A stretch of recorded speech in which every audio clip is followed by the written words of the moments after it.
para a nossa aula de número 7. Sejam bem-vindos a essa aula. E aqui eu vou começar a falar sobre as verbas trabalhistas. Nós vamos estar conversando sobre cada uma delas, né, detalhando as verbas. E começarei agora com o adicional de insalubridade. Tá? Todas as verbas trabalhistas, elas estão fundamentadas, então ela deve ter, né, cada verba dessa deve ter uma lei correspondente. O adicional de insalubridade está incerto, né, está exposto no artigo 189 da CLT. Então vamos ver o que o artigo nos diz, né, com relação ao adicional de insalubridade. Serão consideradas atividades ou operações insalubres aquelas que, por sua natureza, condições ou métodos de trabalho exponham os empregados a agentes nocivos à saúde, acima dos limites de tolerância fixados em razão da natureza e da intensidade do agente e do tempo de exposição aos seus efeitos. Vejam bem, todo trabalhador que exercer uma atividade ou operação insalubre, nos moldes do artigo 189 da CLT, terá direito a um adicional, né? Um adicional que se chama adicional de insalubridade. É um valor adicional na sua remuneração, com o intuito de remunerar essa operação, né? Que se exerça em condições que exponham esse empregado, né, a algum tipo de agente nocivo. O artigo 192 da CLT, por sua vez, define os graus de insalubridade. Então, para cada grau, né, é um tipo de remuneração. Vamos ver o que diz o artigo 192.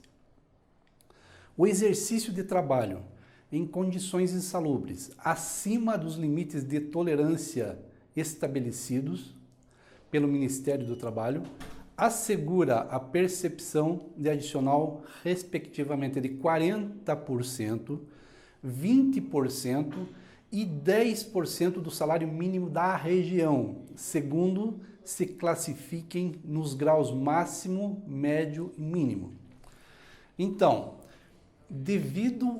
quando é devido o adicional de insalubridade, ele deve se encaixar nesses percentuais, em um desses três percentuais, ou seja, 10%, que é o grau mínimo, 20%, que é o grau médio, e 40%, que é o grau máximo.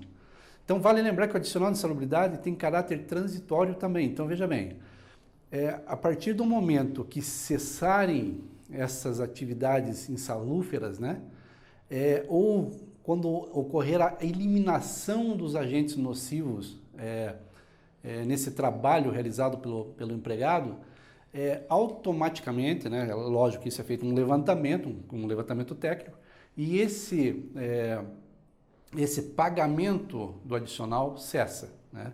Mas isso é uma condição que tem que ser constatada por um técnico, por um engenheiro, né? E desde que esse laudo garanta que aquele agente nocivo já foi eliminado, né, esse adicional deixa de existir. Vamos ver o que fala o artigo 191 da CLT com relação à eliminação ou à neutralização da insalubridade. Então, artigo 191. A eliminação ou a neutralização da insalubridade ocorrerá, inciso 1, com a adoção de medidas que conservem o ambiente de trabalho dentro dos limites de tolerância. Então, primeiro item. Número 2, o inciso 2, com a utilização de proteção individual ao trabalhador, que diminuam a intensidade do agente agressivo a limites de tolerância. Então, primeiro ponto, quando a eliminação, né, a adoção de medidas dentro do ambiente de trabalho que deixem aquele ambiente dentro dos limites de tolerância, não extrapolem esses limites. Esse é o primeiro caso. Segundo, quando a empresa fornece a proteção, né, os equipamentos de proteção individual ao trabalhador e que diminuam a intensidade do agente agressivo. Então, são 2 pontos, beleza? como visto no item 2, por exemplo, que eu já citei, do artigo 191, o fornecimento dos equipamentos de proteção individual poderá reduzir ou eliminar o contato com os agentes agressores. Então, veja bem, criou-se uma jurisprudência com relação ao fornecimento de proteção individual. Vejamos o enunciado 80 do TST.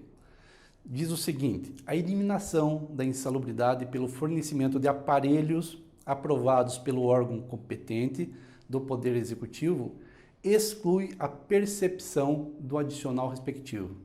Então, de acordo também com o artigo 192, a base de cálculo do adicional de insalubridade é o salário mínimo nacional.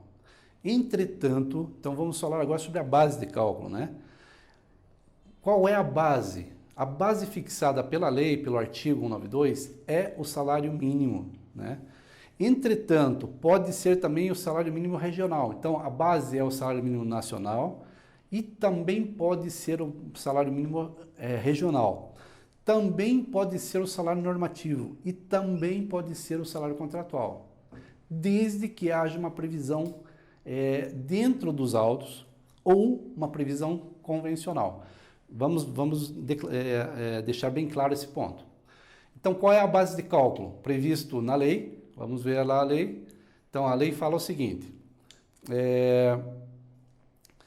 segundo se classifiquem nos graus médio, máximo, né, e mínimo, então 10, 20 e 40%, né? E no artigo 192, a base de cálculo está clara ali, ela fala o seguinte: salário mínimo da região, né?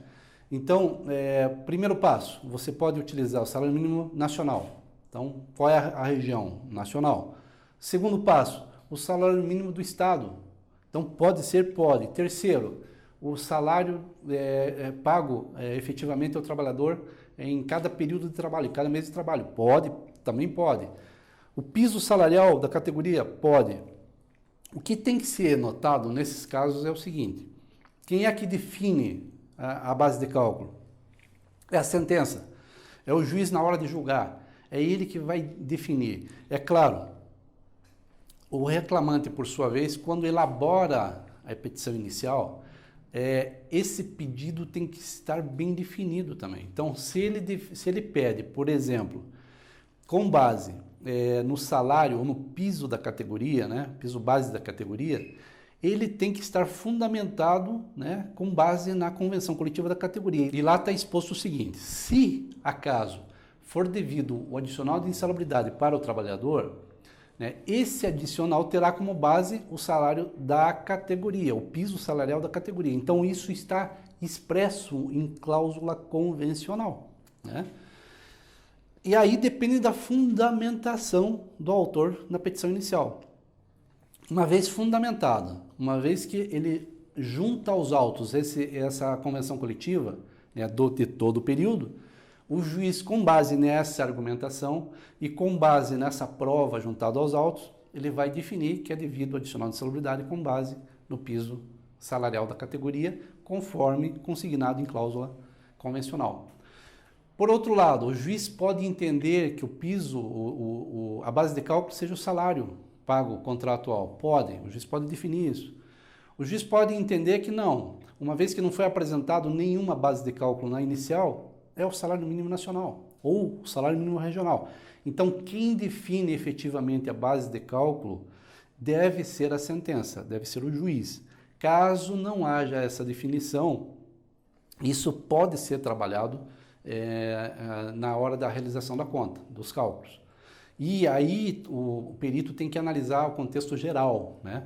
Então, vai na inicial, verifica se houve um pedido certo e líquido, né, com relação à base de cálculo pelo autor. Se lá estiver definido isso, digamos, pediu com base no piso, e citou a cláusula convencional que fundamenta isso. O perito vai na cláusula convencional, está escrito lá, está exposto, então realiza o cálculo com base no pedido do autor, porque a sentença é omissa contra a base de cálculo. Quando não existe nem pedido certo e nem a sentença fala, o mais correto é piso nacional. Então, veja que detalhes técnicos na realização de uma conta influem diretamente no resultado final dessa conta, beleza? Então, vejamos o seguinte: O adicional de insalubridade ou o ambiente insalubre, ele deve ser comprovado nos autos, né? Há uma necessidade de comprovação. Por exemplo, não adianta você requerer o adicional de insalubridade quando esse adicional não é pago, sendo que apenas é uma alegação. Não, tem que ser alegado e muito provavelmente, né, o juiz enviará um perito, né, responsável pela área. Esse perito analisará o contexto de trabalho e emitirá um laudo, né? Esse laudo irá declarar, irá expressar qual é o grau, né? Primeiro, se existe insalubridade; segundo, qual é o grau de insalubridade naquele ambiente de trabalho. E com base nesse laudo, o juiz vai definir qual é o grau a ser pago ao reclamante. Vamos ver aqui um ponto bastante interessante. Eu vou citar muito esse ponto, já falamos agora, mas vou citar novamente e vou continuar citando em várias verbas, as quais eu vou estar falando nesse curso. Então, toda e qualquer definição para a elaboração dos cálculos sempre deve estar contido nos autos. Então, ou nos autos ou no comando sentencial. Então, entretanto, quando isso não ocorre, surge a possibilidade de elaborar-se o cálculo buscando um melhor critério, fundamentado em uma tese e que tenha a trazer vantagens para a parte que está contratando o serviço do perito. Então, ter sempre isso em mente, né? Toda definição para efeito de elaboração dos cálculos tem que estar contido no comando sentencial ou tem que estar contido nos autos, né? Se isso não ocorrer, você não tem essa base, né? Não há essa definição, não há essa parametrização dentro dos autos, então o profissional, o perito contratado tem que buscar o melhor critério, né? De forma a trazer a melhor vantagem para aquele que está contratando. Isso é uma coisa até óbvia, né? E para isso, tudo isso que eu comentei aqui deve ser levado em consideração, deve ser levado em conta. Então, a base de cálculo vai influir no final? Sim, vai influir. Por quê? Porque geralmente, quando eu falo de salário, o piso salarial da categoria, esse piso, geralmente, quase que 100%, é maior que o salário mínimo nacional, né? Ou ele é igual ou maior, né? Mas geralmente, praticamente 100% é maior. Então, se você deixa de buscar esse tipo de cálculo, esse tipo de base de cálculo, automaticamente, se o piso é maior e você utiliza o salário mínimo, você vai estar atuando pelo reclamante e você está gerando prejuízo para aquele que o contratou. Então, vamos ver aqui um exemplo para efeito de cálculo. Então, no primeiro caso aqui, nós temos uma sentença simples e bem definida, tá? Então, defere-se ao autor o adicional de insalubridade em grau médio, considerando-se como base de cálculo o salário mínimo. O período de cálculo terá início no mês de novembro de 1999 e término no mês de março de 2000, período em que o reclamante trabalhou em ambiente insalubre. Então, veja bem, não há como errar esse cálculo, não existe possibilidade de erro. Então, a sentença falou o seguinte: é devido ao grau médio. Qual é o grau médio? 20%. Pronto. Considerando como base de cálculo salário mínimo nacional. Então, não tem erro, né? E período de cálculo, já definiu que é de novembro de 99 até março de 2000. Pronto. Nesse período, não havia valores pagos. Se houvesse, né, o juiz determinaria o abatimento. Não determinou. Pronto, realizado. Correção monetária, né? Então, a época própria, o mês subsequente. Vejamos como que fica a planilha. Olha como fica bem didática, bem clara. Não tem como você errar e não tem como discordar dessa conta. A conta está perfeita. Então, título da planilha. Lá em cima, adicional de insalubridade grau médio. Mês e ano, que é o período, novembro de 99 a março de 2000. Base de cálculo, R$ 136,00. Alíquota do adicional, 20%. Valor devido, 20% da base de cálculo, igual a R$ 27,20. Os dias trabalhados, 30 dias. Diferença devida, o mesmo valor. Atualização monetária, total devido. Pronto, é exatamente isso. Não tem como impugnar, não tem como contestar essa conta, beleza? Vamos para um segundo caso agora. Então, digamos que na inicial o reclamante efetuou o pedido do adicional de insalubridade sem questionar qual seria a base de cálculo dessa verba. Tá?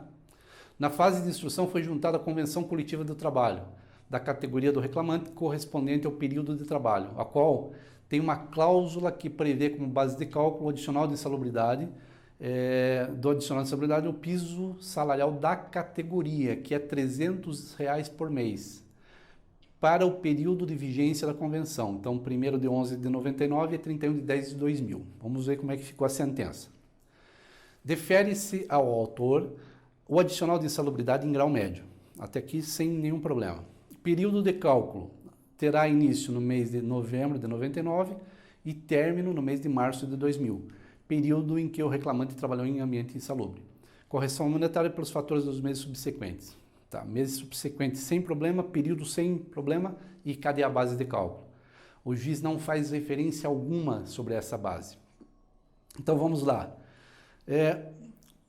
Podemos fazer de duas formas esse cálculo. Então vamos ver a primeira fórmula.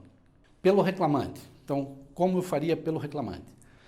Deve-se considerar como base de cálculo o piso salarial da categoria. Então, R$ 300, conforme previsão convencional.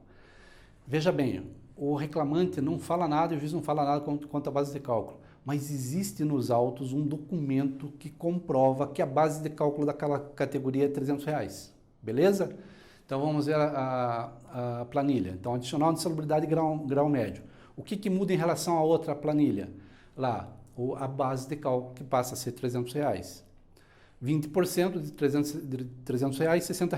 Então, mesma proporção, atualizando o total dessa planilha, R$ 365,14. A planilha anterior deu R$ 165,53. Nós temos aí quase o dobro nessa brincadeira. Aliás, deu R$ 200 a mais, deu mais do que o dobro.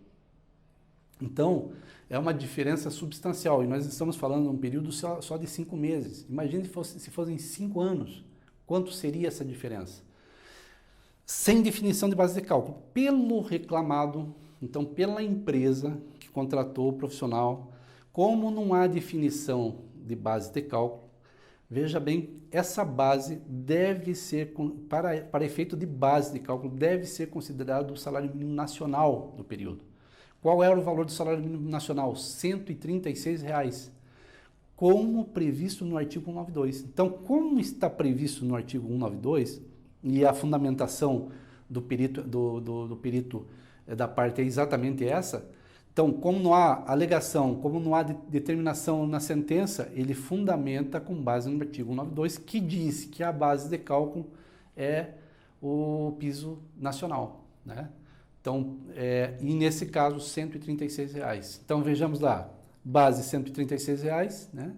A alíquota 20%, proporção, diferença devida, valor total devido, R$ 165,53. Podemos concluir, então, nesse caso, que os dois cálculos estão corretos, né? Os dois cálculos estão corretos, mas a diferença é grande, não importa, os dois estão corretos. O juiz não definiu a base de cálculo, né?